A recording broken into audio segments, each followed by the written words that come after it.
Pemirsa, tim penggerak pemberdayaan kesejahteraan keluarga TPKK Aceh Besar menggelar zikir bersama dan sosialisasi Gampung Mawaddah Warahmah Gamawar di Komplek Wisata Tepin Bali Gampung Naga Kumbang, Kecamatan Lukna, Aceh Besar pada Selasa 5 Maret 2024.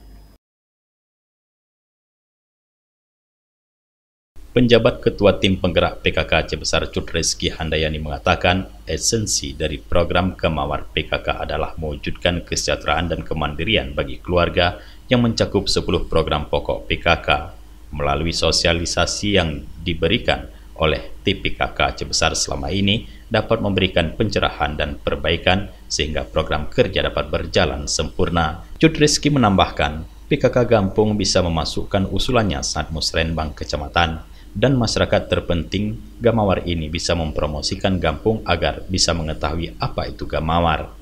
Peran PKK di Gampung sangat penting namun harus sesuai dengan tugas dan fungsinya, sehingga alokasi dana untuk kegiatan PKK dimasukkan tidak sesuai dengan peruntukannya. Cut Rizky berharap agar PKK dapat terlibat aktif mulai saat musrenbang Gampung sehingga musrenbang kecamatan. Selain sosialisasi Gamawar, PKK Aceh Besar juga menggelar zikir bersama dan tausiah dipimpin langsung oleh Ustazah Fauziah. Dari Aceh Besar, Tim Liputan Aceh TV melaporkan.